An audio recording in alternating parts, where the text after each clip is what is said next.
Caleb Mercer was on his knees in the yard before sunrise, braiding his 9-year-old niece's hair in the dark because there was no one else to do it. Inside, the biscuits were burning. Eli, 6 years old, was crying over a boot he couldn't tie. The ranch hands were waiting at the fence, and Caleb was trying to be a father, a mother, a cook, and a foreman all at once, before the sun had even cleared the mountains. His brother Thomas and Thomas's wife had died 18 months earlier. A flooded river crossing. No warning. These were their children. He was all they had. That same morning, on the other side of the fence, a woman pulled up to the empty Greer cabin with one trunk and a government ledger. Hazel Brooks had been moving since her husband died 2 years ago. 4 towns, 4 borrowed rooms, never staying long enough to belong anywhere. She carried one thing through every move that she refused to leave behind: a coffee pot. That first morning, she set 2 cups on the table without thinking, poured into both, sat down across from the one that would go cold. 2 years, and her hands still hadn't learned to make just one. 2 broken people, one fence between them, because some open gates aren't left open by accident. The Greer cabin was empty, loaned to county workers passing through, and she had it swept and her trunk unpacked before the light changed. The broken shutter on the west window she fixed before dark using a hinge from the small toolbox under the washstand, because broken things bothered her, and she had stopped waiting for someone else to fix them a long time ago. She was 31 years old, a census recorder now, which was a respectable way of saying she went where the work sent her and stayed until it was done, and then moved on before any place had the chance to become anything she'd have to grieve leaving. Tuesday morning she knocked on the Mercer door with a ledger under her arm. The man who opened it had flour on his hands and the specific exhaustion of someone who had been managing too many things since before the sun. Behind him, a pot had begun to smell of something that used to be biscuits, and from the back of the house came a small girl's voice, the same girl from the yard saying her boot wouldn't tie. "I'm Hazel Brooks," she said. "County Census." Caleb Mercer stepped back and let her in. His name was Caleb Mercer, 41, rancher. The house was clean the way houses are clean when someone works hard to keep them that way. Not naturally, but deliberately, the kind of clean that costs something. She asked her questions. Name, age, occupation, property. He answered in the fewest words available, which was the custom of men who had learned that words required energy, and energy was something you measured carefully. Household members? 2 children, my niece and nephew. He paused just slightly. Their parents are gone. She wrote it without looking up, because some answers deserved that. She was nearly done when the girl appeared in the kitchen doorway, ribbon in hand, braid already coming loose at one side. She was 9 years old, and had the watchful stillness of a child who had learned early that paying attention was its own kind of power. "This came out," she said. Hazel closed her ledger. "May I?" The girl looked at her for a moment with those careful eyes, then crossed the kitchen and stood with her back to Hazel. Hazel gathered the loose hair, found the part, began the braid with the unthinking ease of hands that had done it 1,000 times before, in a different kitchen, for a different reason. She was halfway through when the boy appeared from the back room. 6 years old, dark-eyed, with the serious face of a child who read rooms before he entered them. He walked to the table and stopped. He looked at Hazel for a long moment. "My mama's hair was your color," he said. "Brown like that." Everything went still. Caleb at the stove did not turn around, but his shoulders changed. "She used to let me hold the ribbon," the boy said, "when she did her braid." Hazel's hands did not stop moving, because stopping would have made it bigger than a child needed it to be. She finished the braid, tied the ribbon, and stood. "She must have loved that," she said. The boy nodded once. Small, Jossie the girl touched the back of her head, and then looked at Hazel with an expression that was assessment and something else, something that had not quite decided what it was yet. Caleb walked Hazel to the door. She thanked him for his time. He nodded. She made it to the fence line before the tears came. 30 seconds, no more. She pressed one hand against the fence post and let them come, and then she wiped her face with her heel and opened her ledger to the next property and went back to work. There were still names to be counted. 2 days after the census visit, Hazel saw Eli's mittens drying on the porch rail. The thumb had worn through to nothing.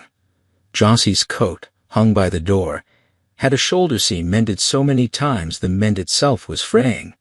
She said nothing about it to anyone. That night, she took out the blue wool shawl she'd carried across 4 moves. It had once belonged to Daniel's mother, given to Hazel the winter they were first married, faded now at the edges, and she pulled several careful lengths of matching thread from one loose corner. Not enough to ruin it, enough to matter. She worked for 2 hours by lamplight. The stitches were small and exact. She reinforced the torn thumb, strengthened the seams, lined the inside where the wool had gone thin. The mittens still looked old when she finished. They would survive another Montana winter. Before dawn the next morning, she walked to the Mercer porch and left them folded on the step with a length of twine around them and no note. She was back at her own stove before the Mercer chimney had started to smoke. Caleb found them.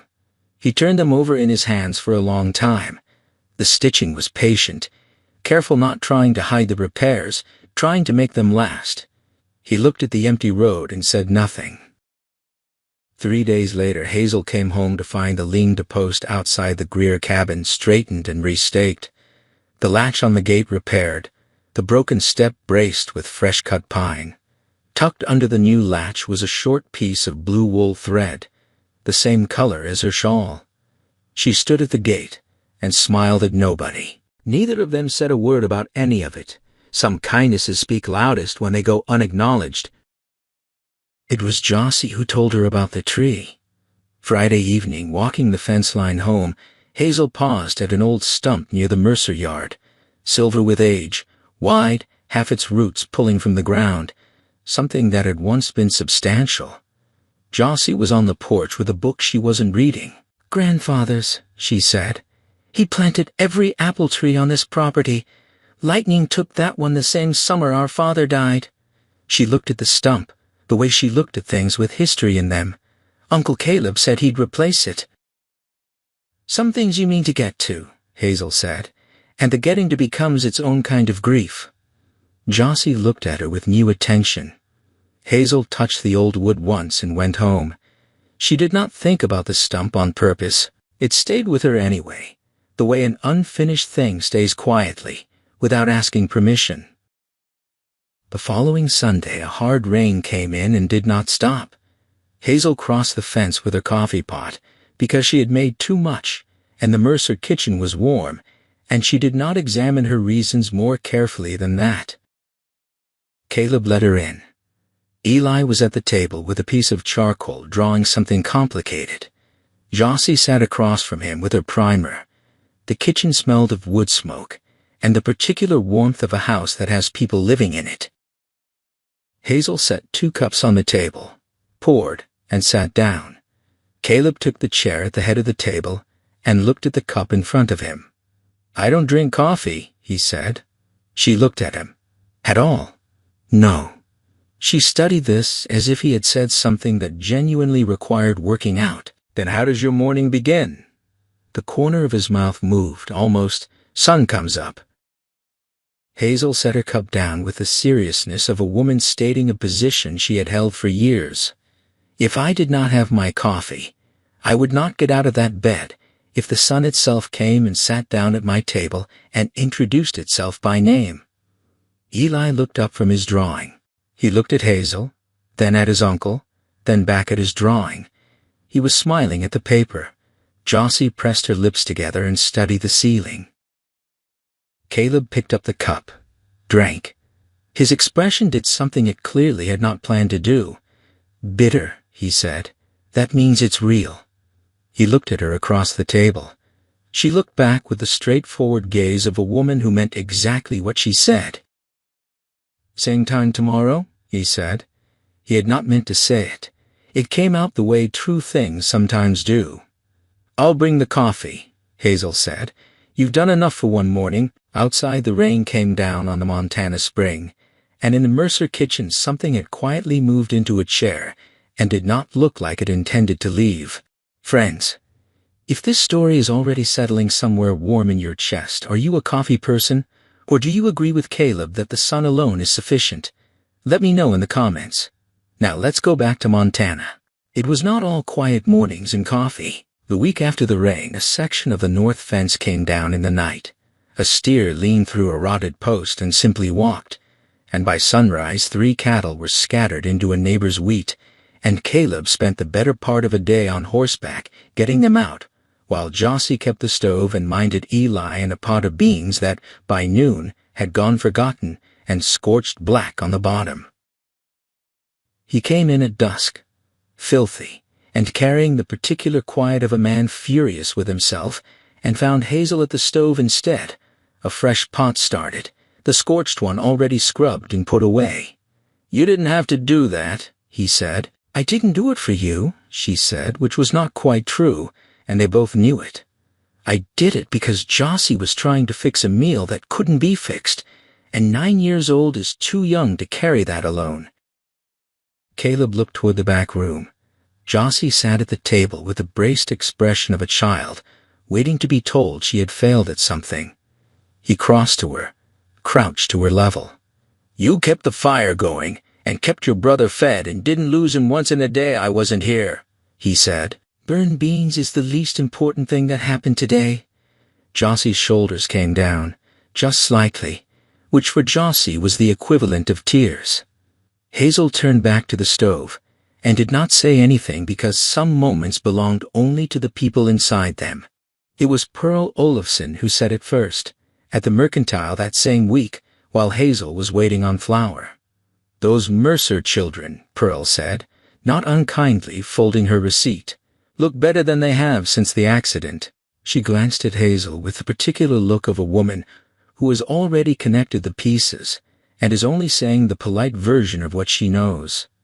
"Whatever's happening over at that ranch, it's doing them good." Hazel said, "Thank you," and did not elaborate, but she walked home a little slower than usual, thinking about it. The children chose her the way children choose things. Jossie began appearing in the kitchen whenever Hazel was there, working beside her with the quiet competence of a girl who had decided that being useful was the safest way to stay close to someone she was afraid to lose. She learned to fold towels the way Hazel folded them, corners matched, edges straight without ever being shown, only by watching. Eli saved her a seat, not always the same chair, but always a specific one moved slightly from the table at an angle that made room before she arrived. One afternoon at the Mercer Ranch, Hazel found Eli in the yard with a length of Jossie's ribbon, attempting to braid it around his own wrist and failing. She sat down across from him. "Can I show you something?" He pushed the ribbon toward her. She took his small hand and laid the ribbon across it, and began to walk him through the beginning of a simple braid. He watched with the focused attention he brought to everything he wanted to understand. When it was done, he looked at his wrist for a long time. "Mama did it faster," he said. "She had more practice." "Will I get faster?" "If you practice." He looked at the braid. "Okay," he said, as though he had made a decision. Caleb had turned from the window without realizing it. He stood looking at the table, at Eli's wrist, at Hazel's hands guiding the ribbon, at his nephew's face, wearing an expression of focused peace he hadn't seen there in 18 months. Something shifted in his chest that he did not have a name for yet. He looked away before she could see his face. He had no business feeling whatever that was. But he stood at the window a long time after, not reading his land records. Jossie in the doorway saw. The evening the second cup came up. Caleb was out late helping a neighboring rancher with a fence line. Hazel was at the stove with the children when she reached, without thinking, for 2 cups, poured into both, set them on the table. Only then did she look at what she'd done. She picked up the second cup to put it back. Eli frowned. "Why'd you make 2? "Habit," she said. He thought about this. Did somebody forget to come? Jossie looked up from the biscuit dough she was working. Hazel set the cup down and lowered herself into her chair. "I used to make 2 every morning," she said. Eli looked at the cup. "For who?" "My husband." "The one who went to heaven?" Jossie asked. "Yes." Hazel looked at the steam rising from the cup. He said coffee was never meant for one person. Every morning, every evening, after church, after a hard day, he always waited until I sat down. He wouldn't drink his until I had mine. Eli was very still. "When he died," Hazel said, "my brother-in-law packed away the coffee pot, said there was no use keeping what was made for 2 when there was only 1 left." Her hands tightened around her own cup. "I bought a new one the same afternoon, because he was right. Coffee isn't meant for one person. The only way I knew to argue with my grief was to keep making 2 cups anyway." The kitchen was quiet. "For how long?" Eli asked. "I don't rightly know." He looked at the cup between them. Then he picked it up with both hands and slid it across the table until it sat beside her. "Not anymore," he said. Jossie got up without a word and came around the table and put her arms around Hazel's shoulders. Hazel gathered them both against her and held on. That was how Caleb found them when he came in 3 people in the lamplight, the table set for 4, 2 cups where there had always been one. He understood.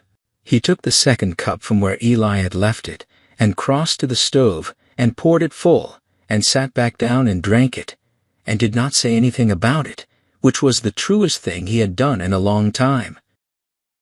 A barn cat had kittens in the hayloft the 3rd week of May, and Eli found the smallest one and hid it inside his coat for 2 full days before anyone noticed. By the time Hazel discovered it tucked inside his jacket at the supper table, eyes still closed, small enough to fit in one palm, he had already named it, fed it scraps from his own plate for 48 hours, and prepared a defense that covered feeding schedule, sleeping arrangements, and what he considered the ethical obligations of finding something that needed you. Hazel listened to the full argument without interrupting. Then she negotiated the kitten lived in the barn. Eli visited twice daily.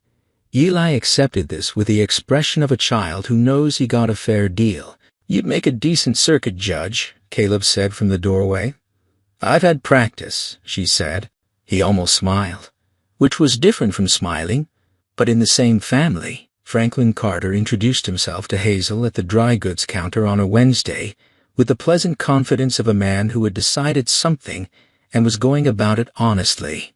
He was the new school teacher for the settlement east of town, 38 years old, easy to talk to, the kind of man who listened before he spoke. He asked if she would ride to the Pine Creek Social on Saturday. "No pressure," he said. "Only 2 people sharing an evening." Hazel thanked him and said she'd think on it.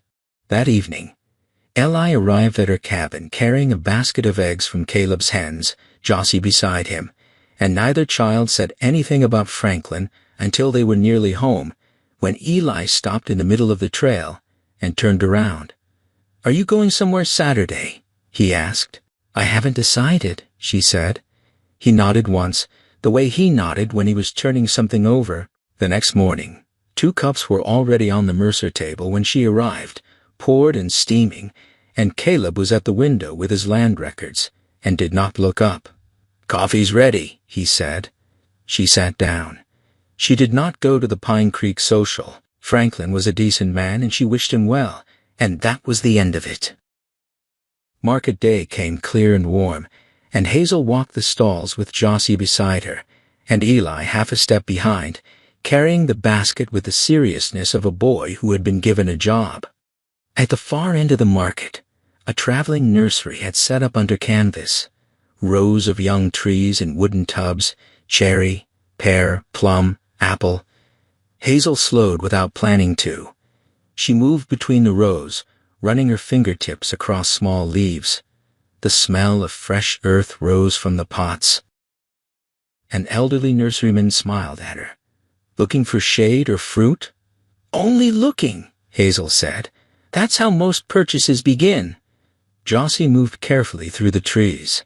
"They're babies." "They are. Do apples really grow on these?" "One day." Jossie frowned. "That's forever. To children, maybe." One sapling at the end of the row caught Hazel's eye. Not the tallest, not the prettiest. Its trunk leaned slightly, and one branch had broken once and healed crooked. She rested her hand against the thin trunk. "That one's tougher than it looks," the nurseryman said. "It survived something," she said. "So did you, I'd wager." She looked at him. He offered nothing but the observation. Jossie came and stood beside her. She looked at the sapling, then at the old stump behind the Mercer fence, which was not visible from here, but which Jossie was clearly seeing anyway. "You could plant it where Grandfather's was," she said. Hazel opened her mouth. What she had been about to say was that she would not be here long enough for that to mean anything. She looked at the tree. She thought about a tree she and Daniel had never planted. A plan that became a wound that became 2 years of moving from place to place, because a thing you never let yourself want cannot be lost. She looked at the sapling. "I'll take it," she said. Jossie's face did something it rarely did. They planted it that afternoon, at the old stump, where Grandfather's wealthy had stood for decades before the lightning took it. Caleb widened the hole after the children wandered off to argue over worms. Jossie poured the first water, and most of it went on her boots, and she giggled in a way Hazel had not heard from her before, a real child sound, unguarded. Eli stood back with his hands on his hips, assessing. "It looks small," he said. "It won't stay small," Caleb said. When the planting was done and the stakes were level, they stood together looking at it in the evening light. The sapling was bare and thin and entirely committed to its new ground. Jossie looked at it a long time, then at Hazel. "You'll be gone before it blooms," she said. The honesty of a child who has learned that hoping too loudly makes the loss louder too. Hazel looked at the tree. She didn't have an answer for that yet. She touched the thin trunk once, lightly, the way you touch something you were trusting to grow without you, and said nothing. The frost came that same night without warning, the kind that kills new roots before they can hold. Hazel woke to the cold smell of it and ran. She was already across the fence with burlap sacking in her arms when she saw the lantern. Caleb was crouched at the base of the sapling in the dark, packing straw around the roots with his bare hands. He looked up when he heard her coming. He had thought of it too, had come out alone, not knowing she would come. They worked without speaking. She wrapped the trunk, he banked the base, and the whole thing took less than 10 minutes. When it was done, they stood in the frozen dark, looking at this small wrapped tree they had just fought for together. Neither of them said what they both understood, that you don't run across a fence in the middle of the night for a tree. She did not come the next morning. Caleb noticed at 6, when the coffee was ready, and the chair across from him was empty. He noticed again at 7, when Eli set her cup out of habit, and then looked at the door. By 8 he put his hat on and walked across the fence. He knocked. No answer. He knocked again. "I'm all right," she said, from somewhere inside that did not sound all right. He let himself in. She was in the chair by the stove, wrapped in her quilt, the kind of pail that comes from a night of cold ground and wet feet, and not enough sleep. The kettle was cold. She had not managed to light the stove. He lit it without comment, went back to the ranch, told Jossie to watch Eli, and returned 20 minutes later with a pot of broth that Jossie had helped him heat, because he had stood in front of the stove looking at it for a full minute before admitting he was not sure. He set it on the table beside her. She looked at the pot, then at him. "You didn't have to do that," she said. He pulled the other chair close and sat down. "I know," he said. She smiled into the quilt. They sat in the quiet of the small cabin while the stove warmed the room, and after a while she said, without planning, to the way you say things when your guard is down and someone is simply there, "My husband and I were going to plant an apple tree, the spring we married." She looked at the window. "We never did. There was always a reason to wait." Her hands tightened around the cup he had put in them. "I think I have been planting it ever since. Every place I stopped, looking for the right ground." Caleb was quiet for a long moment. "Did you find it?" he asked. She looked at him. She didn't answer, but she didn't look away either. He came back that evening with bread he had made, and the morning after, When she was well enough to cross the fence herself, he had already poured her coffee before she knocked. After the tree was planted, something in Caleb changed the way rivers change course. He drank his coffee now, every morning, without remark, as if he had always done so. Hazel noticed the morning she arrived and found a basket of early vegetables on her porch step, carrots, onions, a bundle of fresh-cut sage. No note. She looked toward the ranch where the chimney had already started to smoke. He left firewood stacked to the roof of her lean-to 2 days later, every piece split even. Neither of them mentioned any of it out loud, because they had been speaking this language for weeks now, and it required no translation. One evening Hazel came home from a long day of census, riding to find Jossie and Eli on her porch. "Uncle Caleb said you'd be tired," Eli said. "He walked us over so you wouldn't have to eat alone," Jossie said. Caleb stood a step behind them with his hat in his hands. "I hope we're not imposing." "You're not," Hazel said, which they all understood was the least true sentence she had spoken in weeks. They ate supper at her table, and Eli talked about the kitten, and Jossie practiced reading aloud from Hazel's worn geography book. And when they left, Hazel stood in the doorway and watched them cross the field, Caleb's hand on Eli's shoulder, Jossie carrying the lamp, and felt something in her chest. She had been careful not to name for a long time. She named it that night. And then she sat very still with it, because it was the most frightening thing she had felt in 2 years, and also the most like being alive. The county supervisor arrived on a Wednesday. He reviewed her completed ledgers with the efficient approval of a man who had seen enough careless work to appreciate the careful kind. 3 ranches remain, he said. Finish by Friday. Wagon comes the Saturday after next. He rode out. Hazel sat at the table after he was gone and looked at the apple tree through the window. Saturday. That evening she walked to the Mercer fence and stood there, and Caleb came out of the barn and stood on the other side, and neither of them said the word Saturday out loud, which meant it was the only word in the air between them. "Heard the job's nearly done," he said. "Friday," she said. He nodded slowly. He had the look of a man who had been bracing for something long enough that the bracing had become its own kind of exhaustion. "County might need recorders again," he said. "Come spring." She looked at him. "Is that what you came out here to say?" He met her eyes, then looked toward the sapling, small and pale in the evening light. "Eli will miss having someone to practice the braid with," he said. "Eli," she said, both of them knowing it wasn't about Eli. He nodded once and went back inside. Inside, he stood in the kitchen in the dark without lighting the lamp. He had stood at that fence with every intention of saying the true thing, and had said the small thing instead, and he knew the difference, and could not explain to himself why he had done it, except that saying the true thing meant she could still say no, and he had not yet decided which was worse, not asking, or asking and hearing the answer he was afraid of. He lit the lamp. He put the kettle on. He sat down at the table where her cup still sat from that morning, cold and untouched, and looked at it for a long time. Margaret Calloway arrived the following Thursday.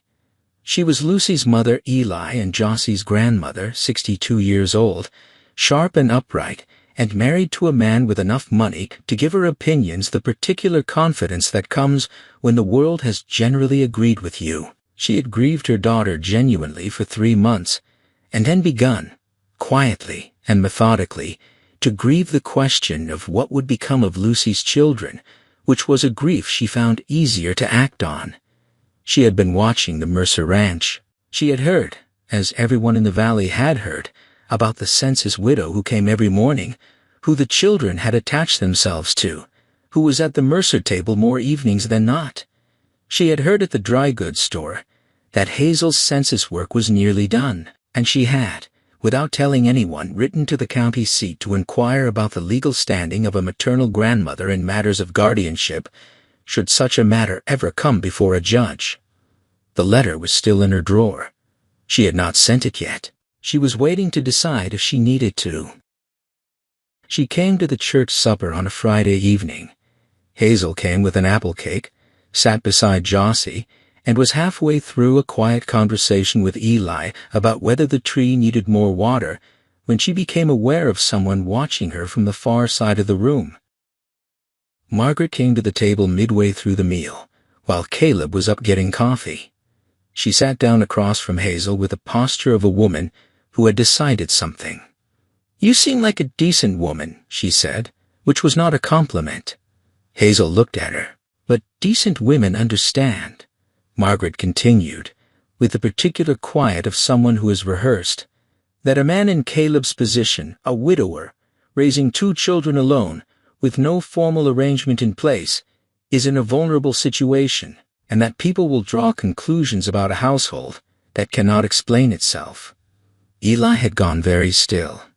Jossie set her fork down. "I have my daughter's grandchildren to think about," Margaret said. "Their stability, their reputation, their future. I think you understand what I mean." Hazel looked at her steadily, hands in her lap. "If you have concerns about this household," she said, "you should speak to Caleb. He is the one who makes decisions here." "I am speaking to you," Margaret said, "because women sometimes understand things more plainly when they hear them from another woman. You are not from here. You have no roots here. You have an assignment that ends in 2 days. What you are doing with us looks like is not nothing, and Lucy's children deserve better than a situation that looks like nothing." The table nearby had gone quiet. Jossie's hands were folded in her lap very tight. Eli was looking at the tablecloth, and then Jossie stood up. She was 9 years old, and she stood with the particular stillness of a child who has decided something and is not going to be moved from it. And she looked at her grandmother with eyes that were her mother's eyes, and she said, "She fixed Eli's mittens when they wore through. She braided my hair every morning for 2 weeks without being asked. She planted a tree next to grandfather's stump because Uncle Caleb hadn't been able to yet. She sat with me when I couldn't sleep." Her voice was even. "She didn't do any of that for nothing." The hall was quiet. Margaret looked at her granddaughter. Caleb returned from the coffee table, took in the scene in a single look, and sat down. He looked at Margaret with the steadiness of a man who has decided something. "You want to know the shape of this household," he said. "Here it is. Those are my children in every way that matters, and I will raise them in a house with people in it who choose to be there. If that's not enough for a judge, then that's a conversation I'm prepared to have, but I won't have it at a supper table in front of them." Margaret's mouth opened, then closed. "I'm not your enemy, Caleb," she said, quieter. "I know that," he said, "but you came at Hazel like one tonight, in front of the children, and that I won't forget easily." She left before dessert. Crisanto, her husband, followed her without having said a word, which was his custom. The table was quiet for a moment, then Eli reached across and took Hazel's hand, not dramatically, just placed his in hers the way you place something you want her to keep, and went back to his cake. Margaret did not send the letter. She came to Hazel's cabin the following morning, alone, while the children were at the ranch with Caleb, and stood at the door with the expression of a woman who was not going to apologize exactly, but was going to say the closest thing to it that she knew how. "I buried my daughter 18 months ago," she said, "and I have not been afraid of anything smaller than losing what's left of her ever since." She held Hazel's gaze. "I am not a villain, but last night I acted like one to protect something I could have simply asked you about." Hazel made room in the doorway. She put the kettle on, set 2 cups on the table. They sat for an hour. Margaret asked about Daniel. Hazel asked about Lucy.